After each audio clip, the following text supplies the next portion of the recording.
Assalamualaikum Pak Ustadz. Waalaikumsalam warahmatullahi wabarakatuh. Apakah seorang istri berdosa bila menolak diajak hubungan jarak jauh? Karena semenjak pandemi kita tak bisa berkumpul. Macam mana hubungan jarak jauh?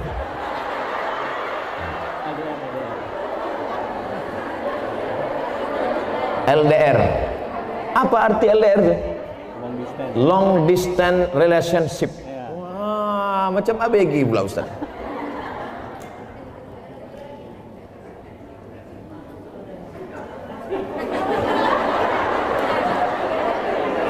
Wa'ashiruhunna bil ma'ruf.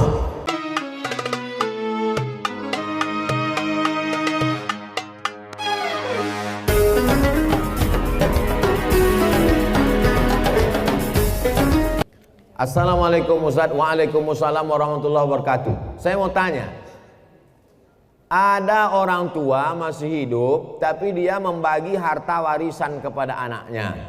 Namun ada satu anaknya tidak dia kasih karena sikit pun tak dia kasih. Gimana itu Pak Ustaz? Kalau dibagi waktu masih hidup namanya hibah. Kalau dibagi masih hidup tapi diserahkan sesudah mati namanya wasiat.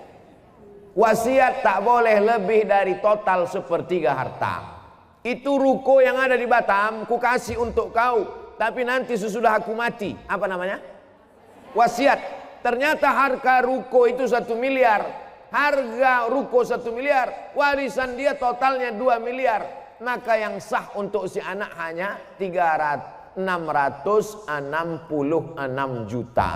Yang 1,3 mesti tetap dibagi kepada ahli dua.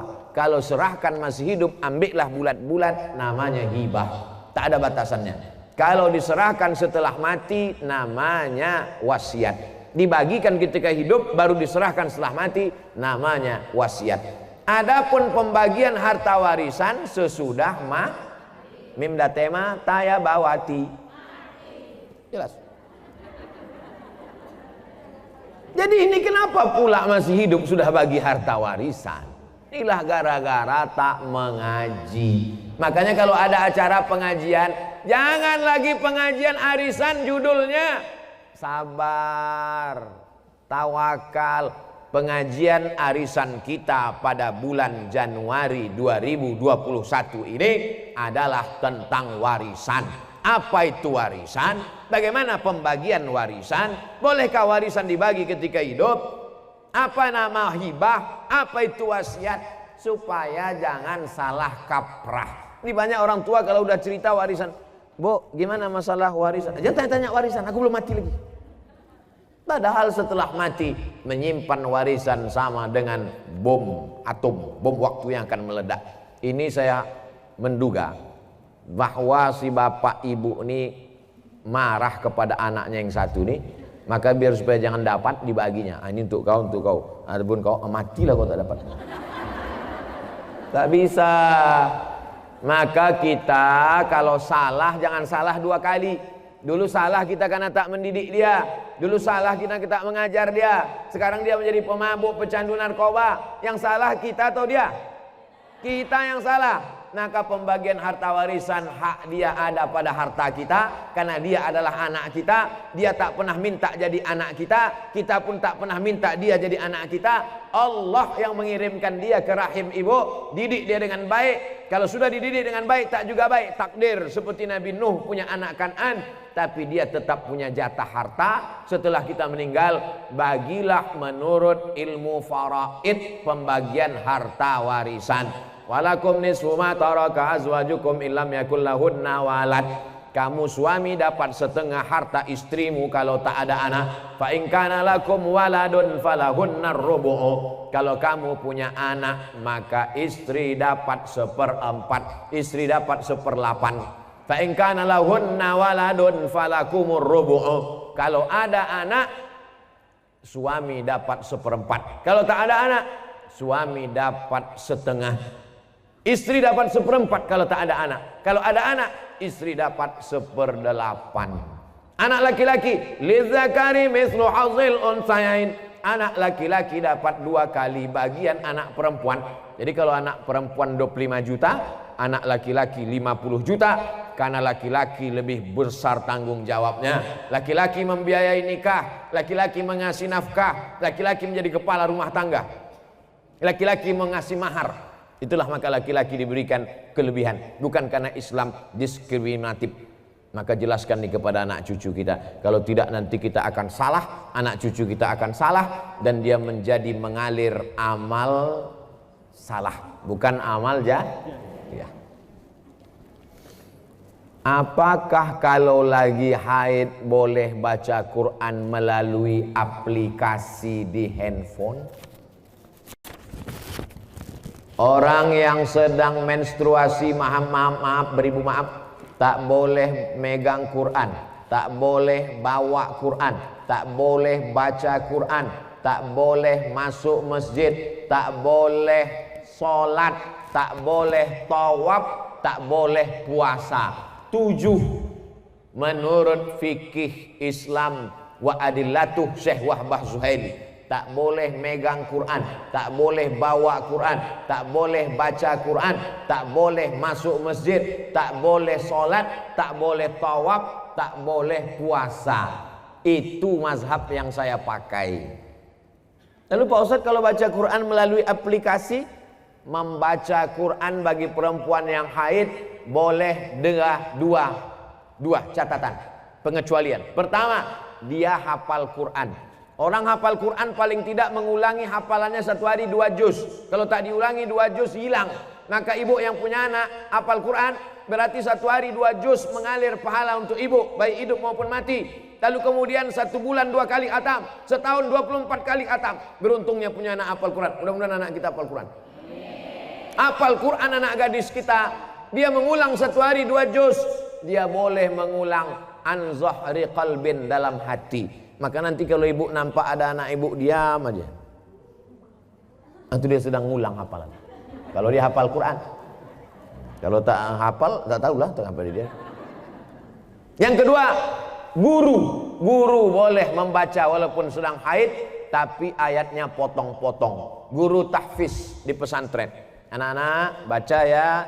Innallaha la yastahyi ayyab riba, potong-potong, dibacanya pangkal. Silakan baca. Innallaha la yastahyi ayyab masalam ma ba'udatan fa'am.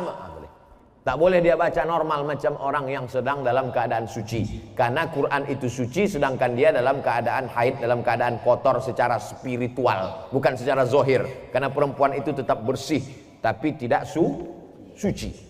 Bersih tubuh, sama macam maaf orang junub, badannya bersih, tapi tidak suci menurut pandangan hakikat. Ini yang paling penting dipahami. Samakah pahala baca Quran melalui smartphone? Baca Quran di dinding, ada tertulis di situ dinding, masuk masjid. Ya ayyuhalladzina amanu taqullaha wal tanzur nafsum ma qaddamat lighad. Baca Quran di dinding. Yang satu lagi baca Quran di handphone. Kutiba alaikumul qitalu fil qatla al-hurru bil hurri wal 'abdu bil 'abdi wal unsa bil unsa. Yang satu lagi melihat mushaf Al-Quran. Ya ayyuhalladzina amanu ista'inu bis sabri was salah. Melihat mushaf, melihat handphone, melihat dinding. Pahalanya bukan dilihat kau baca Quran dari mana, tapi yang dilihat adalah lafaz di mulut dan di hati. Mulut fasih, tahsin, tajwid, hati ikhlas. Walaupun kau baca di pelepah kurma. Ada Quran zaman sahabat Nabi, Quran macam kita dicetak sekarang? Mana ada? Pakai resleting pula lagi. Kenapa kau tak pernah baca Quran ini? Saya sebetulnya mau baca Pak Ustaz, terus resletingnya macet terus tiap hari. Oh, kasihlah minyak jelantah. Dulu Quran ditulis di pelepah korma, di tulang onta, di batu yang, batu apa namanya itu? Batu lepes. satu ceper macam piring, ditulis. Jadi Quran tidak dilihat di mana, mau di kertas. Kertas adanya bambu yang ditumbuk, bambu, tahu bambu? Buluh, ditumbuk halus jadi bubur, dijemur. Itulah asal muasal kertas dari Cina. Lalu kemudian ada kertas satu lagi di Mesir, pohon bardi, tumbuhnya di tepi sungai Nil, disusun-susun melintang membujur, dipres pakai tanah liat, dijemur. Namanya kertas papirus. Kertas paling tua dua, satu dari Mesir, Fir'aun, satu dari Cina. Lalu kemudian barulah belakangan datang kertas masuk ke kota Makkah. Jadi Quran ditulis di kertas, di batu lepes, di tulang onta, di pelepah korma. Yang dilihat bukan baca di mananya, tapi yang dilihat adalah pelafazan mulut dan keikhlasan hati. Ini Qurannya bukan main lagi, mahal minta ampun. 30 juta harga Quran. Diletakkan di lemari tamu di depan. Setiap tamu yang datang menengok macam menengok kucing. Bukan Quran itu yang mahal. Quran mahal adalah Quran yang dibaca. Seorang ibu mengajarkan anak-anaknya sambil masak pagi. Tak ditengoknya pun Quran itu sambil masak. Bismillahirrahmanirrahim. Wadduha wallaili idza saja. Ma wadda'aka rabbuka wa ma qala. Walal akhiratu khairul laka minal ula. Sambal belacan ditengoknya. Tapi Quran yang ibu ajarkan ke anak ibu itu, itulah yang dibawanya sholat. Usahakan ibu yang membacakan Al-Fatihah ke anak ibu. Supaya apa? 17 kali sehari pahalanya mengalir ke ibu. Ibu yang membacakan Fatihah ke dia. Yang belum membacakan, balik dari sini nanti, bacakan. Jangan balik sekarang, nanti habis acaranya. Nak, baca Fatihah nak. Bismillahirrahmanirrahim. Itu hanya kurang halus sedikit. Bismillahirrahmanirrahim. Alhamdulillahi rabbil alamin. Rohnya kurang tebal sedikit. Luruskan bacaannya. Kapan kelingking ibu masuk ke celah kakinya saat mengajarkan dia berwudu, masuk air ke celah kaki? Kapan ujung jari ibu masuk ke celah telinganya saat mengajarkan berwudu? Kapan mulut ibu mengajarkan? Kapan tapak tangan ibu memegang pundaknya? Rata pundakmu nak. Jangan kepala kau macam menengok kuda jantan, menengok kuda betina. Jangan kepala kau ni menunduk macam menengok rumput. Rata nak. Kelak kita semua inilah yang akan dia kenang. Al-madrasatul ula. Ibu adalah sekolahnya yang pertama. Alhamdulillah ibu amalkan. Pahalanya mengalir ke ibu, mengalir pula ke saya. Tapi pahala ibu tak berkurang. Ibu tetap dapat 100, saya 120.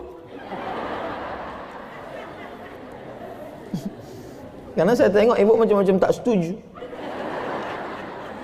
Assalamualaikum Pak Ustaz. Waalaikumsalam warahmatullahi wabarakatuh.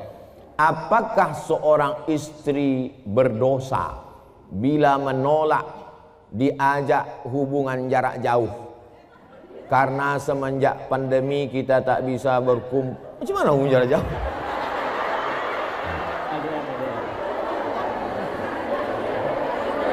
LDR. Apa arti LDR itu? Long distance relationship. Wah, macam ABG pula Ustaz.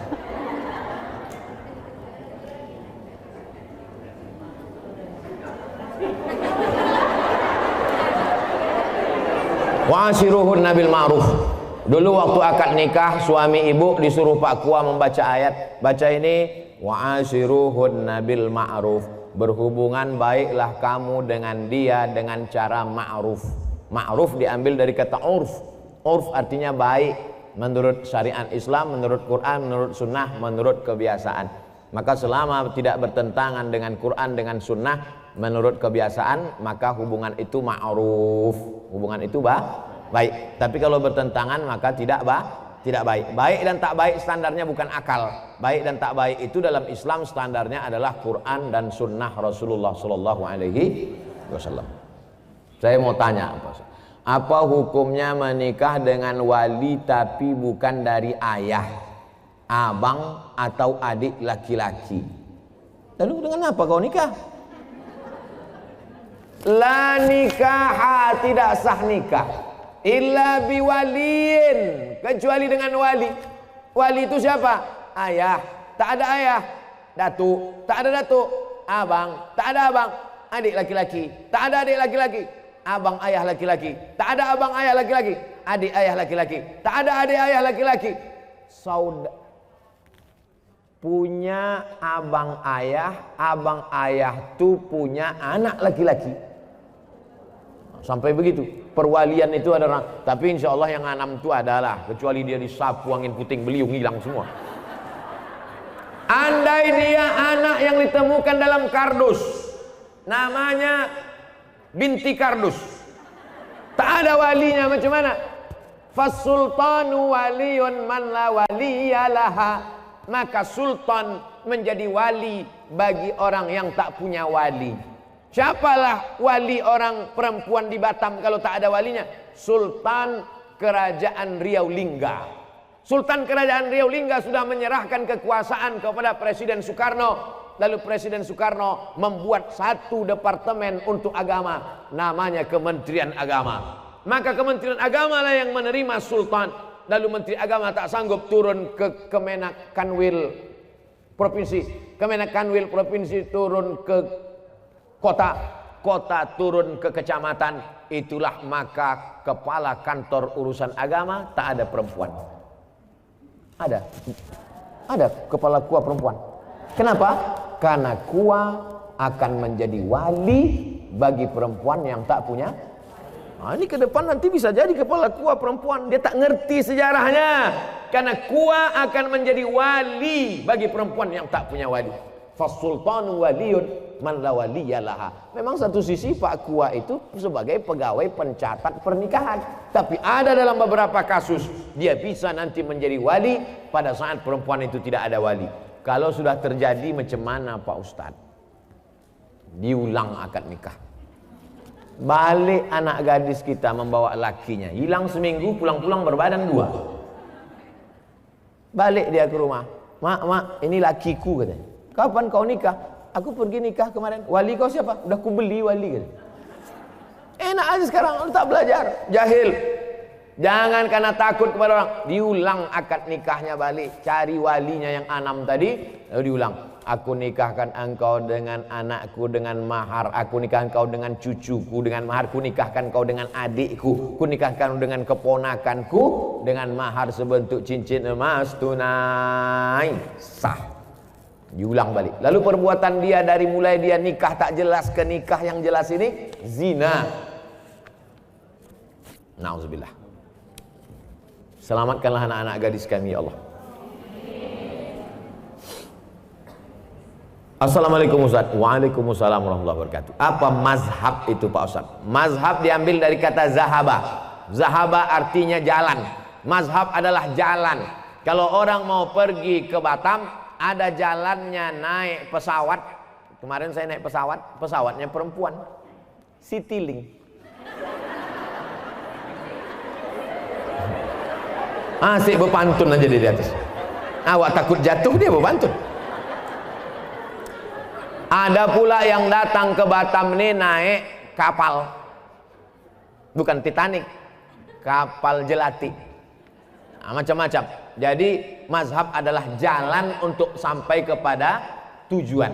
Maka untuk sampai kepada tujuan ibadah yang benar, ada rukun, ada syarat, ada wajib, ada sunat, ada makruh, ada mubah. Maka ulama menyusun. Maka ulama yang menyusun jalan itu disebut dengan mazhab Hanafi, disusun oleh Imam Abu Hanifah. Mazhab Maliki disusun oleh Imam Malik bin Anas. Mazhab Syafi'i disusun oleh Muhammad bin Idris.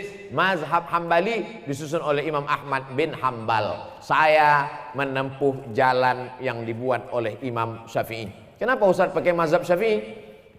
Dulu di pesantren pakai mazhab Syafi'i. Pergi ke Mesir. Di Mesir kalau kita sekolah Bu, dibuat itu nama Abdul Somad, jinsiyah, nationality, dari negara mana? Indonesia. Mazhabnya apa? Buat mazhab Syafi'i. Datang kawan saya dari Jawa Timur, dibuatnya Hanafi. Kok kenapa kau pilih mazhab Hanafi? Senyum dia. Kenapa kau pilih Hanafi? Bukunya tipis-tipis gitu. Ada orang yang jadi ustadz juga sekarang, kawan saya. Tak boleh sebut nama, menjaga kode etik. Apa benar jika kita belajar dengan seorang guru yang kita tidak tahu mazhabnya, kita tidak bakal masuk surga? Mayoritas Asia Tenggara, Indonesia, Malaysia, Brunei Darussalam, Patani Thailand Selatan, Moro Filipina, Singapura, mayoritas kita ini bermazhab Syafi'i. Jadi kalau ada orang mengatakan, Pak, mazhab Bapak apa? Saya tidak bermazhab, saya langsung ke Quran dan Sunnah. Berarti dia imam mazhab yang kelima. Nama Bapak siapa? Imam S. Arifin.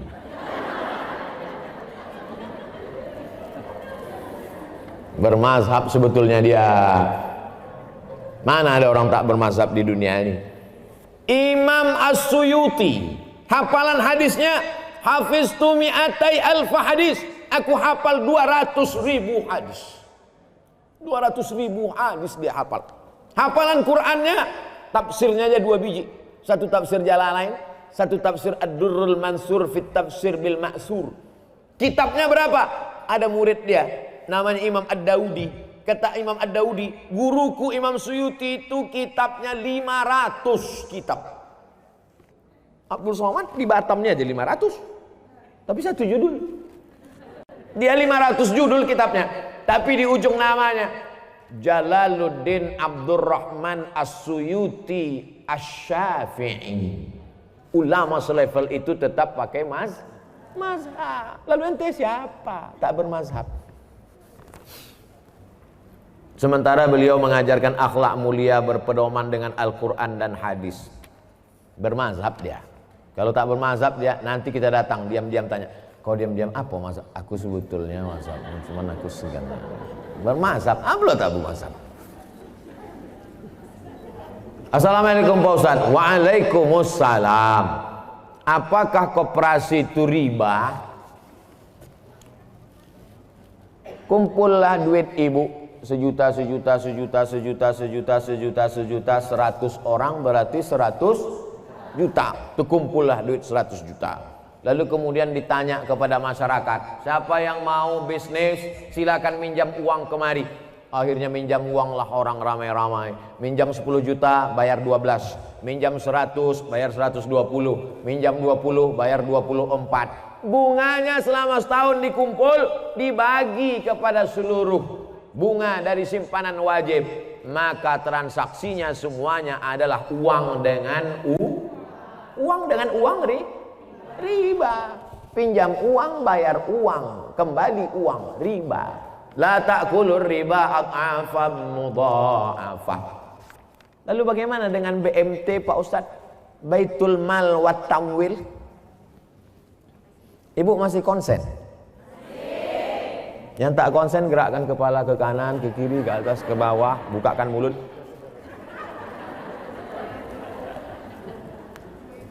Ini koperasi. Ini Baitul Mal. Udah jelas? Koperasi Baitul Mal. Koperasi Baitul Mal. Datanglah saya ke koperasi. Assalamualaikum koperasi. Selamat siang. Koperasi. Bisa aku minjam duit koperasi? Berapa Pak?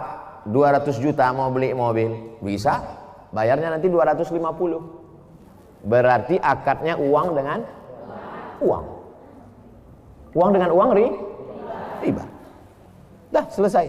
Ini koperasi. Sekarang datang saya ke Baitul Mal wat Tamwil yang syariah, koperasi syariah.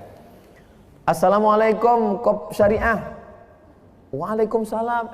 Ustadz Somad, boleh foto gak? Boleh, ada habis tuh.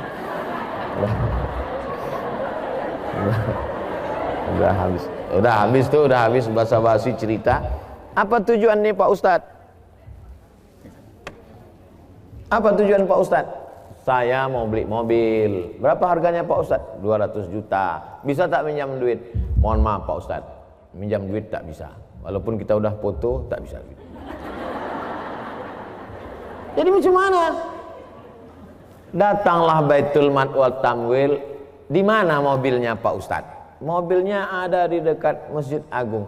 Pergilah orang BMT ini membeli mobil itu.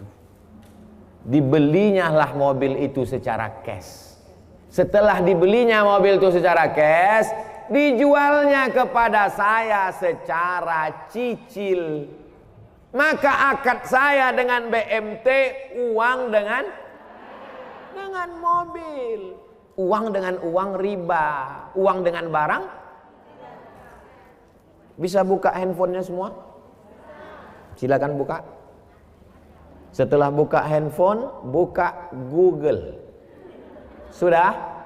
Setelah buka Google, tulis di situ SOMADMOROCCO. Sudah? Saya ulang sekali lagi. Sudah buka Google? SOMADMOROCCO.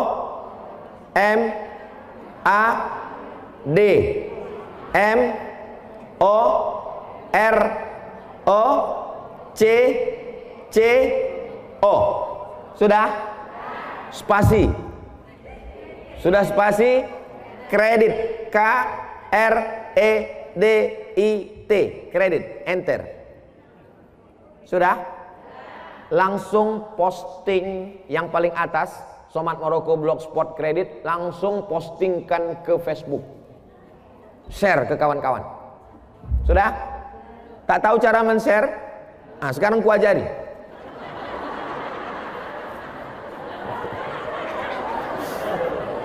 Nah itu di atas sebelah kanan yang ada titik 3, picit itu.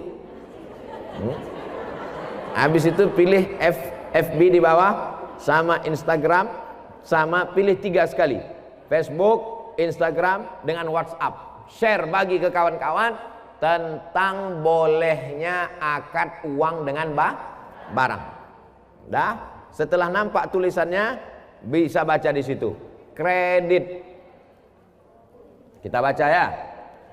Majma' fikih, lembaga fikih Islam membolehkan jual beli dengan tempo jangka waktu pada konferensi ke-6 yang dilaksanakan di Jeddah pada tanggal 17 dan seterusnya. Bawah. Apa dalilnya? Jawaban. Jual beli kredit itu tidak ada keberatan di dalamnya, artinya boleh jika waktu dan tambahannya diketahui berapa bulan, berapa tahun, berapa hari. Meskipun harga kredit lebih mahal daripada harga kontan, karena penjual dapat manfaat. Penjual dapat manfaat tambahan harga, pembeli mendapat manfaat tempo jangka waktu. Mana dalilnya? Disebutkan dalam Sahih Bukhari dan Sahih Muslim bahwa Barirah dijual oleh tuannya. Barirah itu orang, waktu itu boleh menjual orang, budak hamba sahaya. Barirah dijual oleh tuannya dengan cara kredit selama 9 tahun. Jadi kredit zaman Nabi itu lebih lama dari sekarang. 9 tahun kreditnya. 1 tahunnya bayar 40 dirham. Ini menunjukkan bolehnya jual beli kredit karena tidak ada unsur gharar, ketidakpastian. Ke koperasi pinjam uang, bayar uang, berlebih uang, riba. Ke Baitul Mal wa Tanwil, kita transaksinya adalah antara uang dengan barang. Jelas? Jelas semua. Tak ada yang tak jelas. Wallahu a'lam bishawab. Baik, terima kasih Ustaz. Alhamdulillah pertanyaan sudah diakhiri semua. Dan sebelum diakhiri ada satu pertanyaan Ustaz. Ini satu pertanyaan spesial dari Radio Ustaz. Dari pendengar yang hari ini belum mendengarkan acara kita kesempatan kali ini. Pertanyaannya singkat padat jelas. Ini yang baik-baik Ustaz. Yang pertama itu atas. Yang atas saja satu. Assalamualaikum. Waalaikumsalam warahmatullahi wabarakatuh. Allahumma salli ala Muhammad. Allahumma salli ala Sayyidina Muhammad wa ala ali Sayyidina Muhammad. Ustaz, saya ingin bertanya di luar tema. Dari tadi luar tema semua.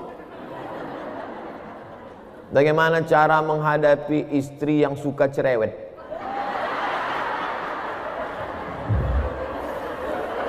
Jadi ibu dengarkan baik-baik ya. Saya jumpa dengan Habib Ali Ba'agil. Kata Habib nih cerita, ada di Yaman itu sumur tua. Jadi di sumur ini ada jin. Di dalam sumur ini ada jin. Suatu hari menimba airlah ibu-ibu. Menimba air, rupanya timba ini terlalu berat. Ibu ini pula orangnya slim.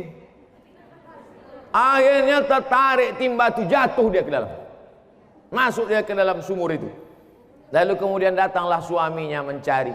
Dicari-carinya, ditengoknya, ada tanda-tanda kalau bininya masuk ke dalam sumur. Akhirnya diulurkannya tali.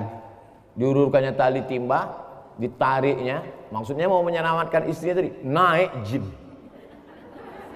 Naik jin itu ke atas. Akulah penghuni sumur ini. Ditanya sama suami tadi, kenapa kau naik? Aku tak tahan direpeti bini kau di dalamnya. Kau tahan kali. Aku baru 2 menit udah pokak telingaku dalamnya. Jadi rupanya jin-jin itu pun tak tahan juga. Itu sanadnya dari Habib Ali Ba'agil. Dia cerita ke saya. Saya tak tahu udah cerita itu dari mana. Kalau mau tahu tanyalah ke dia. Jadi kalau ada perempuan-perempuan ini merepet, repetnya itu ada 2, repet positif dan repet negatif. Jadi kalau ibu-ibu masih merepet, kenapa abang pulang terlambat, abang pulang pergi sama siapa, jalan sama siapa, itu positif apa negatif? Dia mau menyelamatkan bapak supaya jangan habis waktu nongkrong di kedai kopi. Dia mau menyelamatkan supaya duit tak habis sama kawan-kawan sehingga tak bisa membayar anak sekolah. Dia ingin supaya bapak mendirepetnya, abang kenapa tak sembahyang, nanti abang kalau tak sembahyang ku campakkan ke sungai. Takkan sampai hatinya. Dia baik. Kedua, dia merepet itu ada sebabnya. Betul?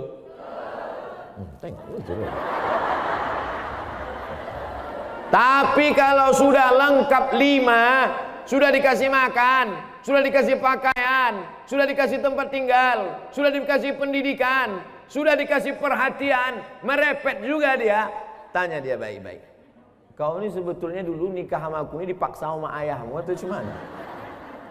Jadi repetnya itu ada positif, ada negatif.